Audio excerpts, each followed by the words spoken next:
साथ भिड़े हुए हैं। हाँ कि ऐसा ना होना चाहिए कि किसी जगह में हमें काम आने चाहिए, चाहे डाले कि ना हो। को ज्वाइन करना हम हाथ खड़ा करेंगे इंशाल्लाह। और आज हम पीपल्स कॉन्फ्रेंस ज्वाइन करते हैं। ऑल के पीपल्स कॉन्फ्रेंस जीत हमारी इंशाल्लाह, जीत हमारी इंशाल्लाह, जीत हमारी इंशाल्लाह। और जम्मू एंड कश्मीर पीपल्स कॉन्फ्रेंस जिंदाबाद। जनाब सजाद साहब जिंदाबाद। सजाद साहब कदम बढ़ाओ, हम तुम्हारे साथ हैं। सजाद साहब कदम बढ़ाओ, हम तुम्हारे साथ हैं। तकबीर, अल्लाहू अकबर। तुम्हारी इंशाल्लाह, तुम्हारी इंशाल्लाह, तुम्हारी इंशाल्लाह। ठीक जगह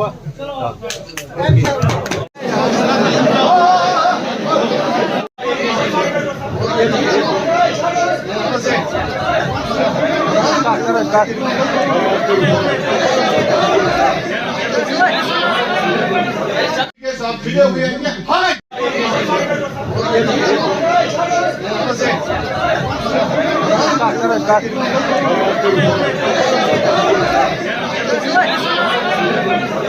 Only North Kashmir and party president has been. We will decide about it. Final decision will be taken after a couple of. Sir क्या ये हम कैसे पीपल कॉन्फ्रेंस के लिए, क्योंकि चेयरमैन कोई इलेक्शन डू और डाई नहीं होता है, तो इंशाल्लाह हमारा ये इलेक्शन डू है, डाई बाकियों का है। हम काफी बार डाई हो चुके हैं, अभी बाकी डाई हो चुके हैं। नेशनल कॉन्फ्रेंस लगातार पार्टी के उससे साथ कुछ नहीं होता है, वो काफी टैग लगते आ रहे हैं पिछले 30 साल से। वो दिल्ली जाए तो वहां बोलते हैं अलबर, यहाँ बोलते हैं बीजेपी। वो पहले मन बनाने में हूँ क्या, मैं खुद अब कंफ्यूज हो गया। उनको बोलो वो मन बना सियासी तौर इस वक्त जो सियासी जमातें हैं, कल उमर साहब ने एक बड़ी न्यूज चैनल को अपना इंटरव्यू दिया और उसमें तकरीबन उसमें जिसका जो लबे लुबाब वहां से आया कि उमर साहब ने बहुत सारी जगहों पे एक्नॉलेज किया अपनी गलतियों का। आप उस पर क्या कह रहे हैं? यार मुझे आप मेरा पूछो ना, वो बेचारे का क्या पूछो, आप मुझे मेरा पूछो, उसका क्यों पूछ रहे हो? उसके वो बेचारा लीव मनो ना, मेरा पूछो।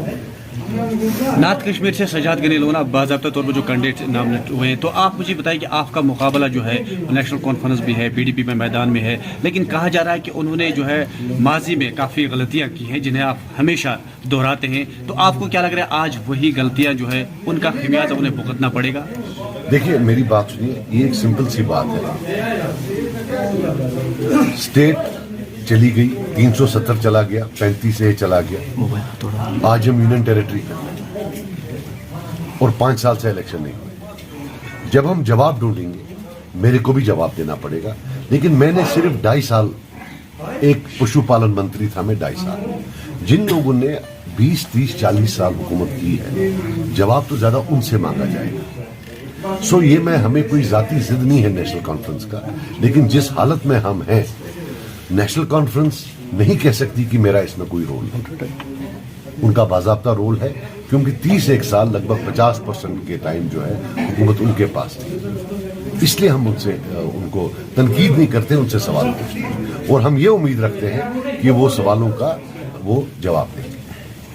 सर पीछे जो बड़े वादे किए जाते थे, जैसे सेल्फ रूल ऑटोनमी या बाकी चीजें, इस इलेक्शन में ऐसी कोई बड़ी बात नहीं कही जा रही है। तो जब अगर हम मान के चले कि सजाद गनी लोन साहब नॉर्थ कश्मीर से जीत जाते हैं, तो क्या बड़ा कुछ ऐसा रहेगा जिसपे आपका मेन फोकस रहेगा? देखिए 2 चीजें हैं, डेवलपमेंट एंड डिग्निटी। डेवलपमेंट होता है आपकी economic packages. As I said, मेरा ख्वाब है जो जम्मू कश्मीर के लिए, I see it in the long term as horticulture based, कि इसमें horticulture, some sort of agriculture, biotechnology, which means aromatic plants, medicinal plants, ये बहुत बड़ी इंडस्ट्री जिसमें thousands of crores का टर्नओवर हो सकता है। और दूसरा टूरिज्म। मेरा main focus our as a party is to get as much funds as possible for development of these 2 sectors.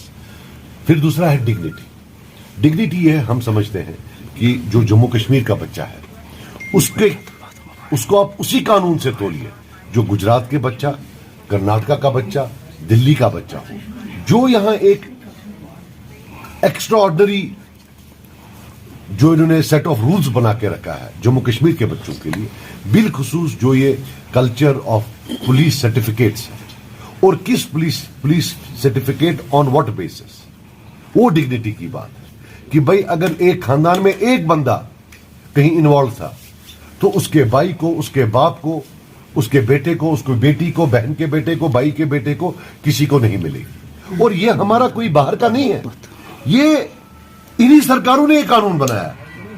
पूरी दुनिया में कहीं ये कानून नहीं है कि बाप की सजा बेटे को, या बेटे की सजा बाप को, या भाई की सजा भाई को। ये सिर्फ जम्मू कश्मीर में है।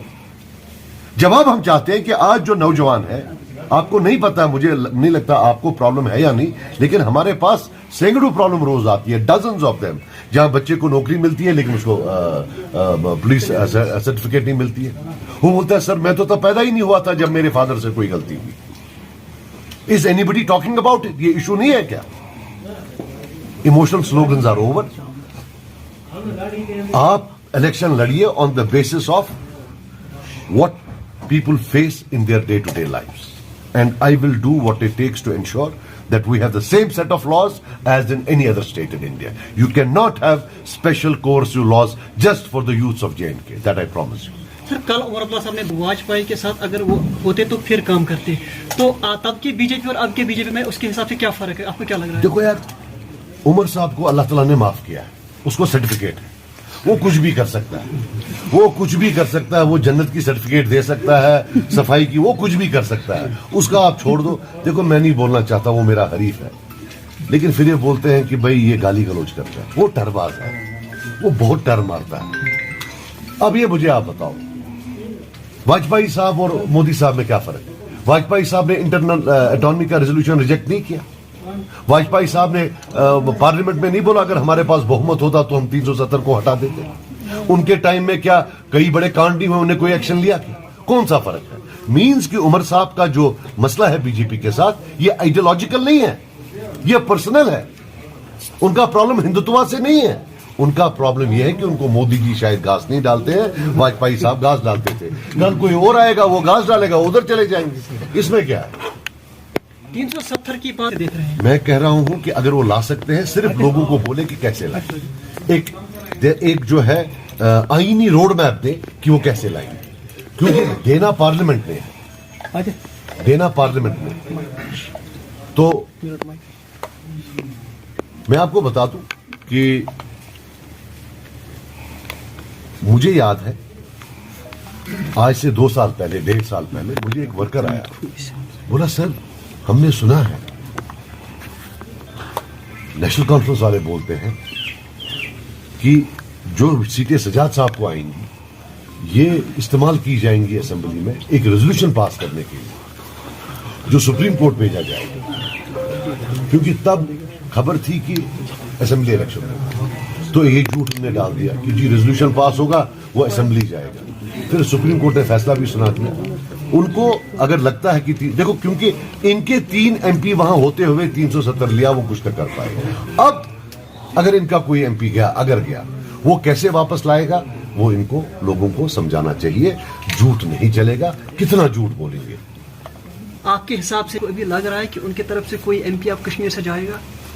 मुझे लगता है आपकी मर्जी है ना जाए, तो मेरी भी वही मर्जी है। तो सजाद साहब, मैं आखिरी सवाल यार, आप सवाल डेंजरस से डरता हूँ, आराम से पूछना। इट्स क्रिस्टल क्लियर नाउ कि PDP और NCP साथ नहीं जा रहे हैं, लेकिन साथ में ये भी कहा जा रहा है कि सजाद साहब के कुछ जो लाइक माइंडेड लोग हैं शायद सजाद साहब का साथ देंगे, जैसे अल्ताफ साहब या बशर, कहीं और भी इन कैंडिडेट्स या लोग हैं पॉलिटिकल लीडर्स, क्या उनमें कुछ कन्वर्सेशन उनके साथ चल रही है? मेरी conversation at this point of time, देखिए अभी जो मैं यहाँ बैठा था, हमारे कलारूस के लोग थे, गरीब तबके से थे, मैं इनके साथ कॉन्वर्सेशन कर रहा था। ये conversation from here till top मेरी चलती रहेगी इन परस्यूट ऑफ अ विन। हम तो किसी के पास भी जाएंगे और उसको बोलेंगे। सो ये वो कम्युनिकेशन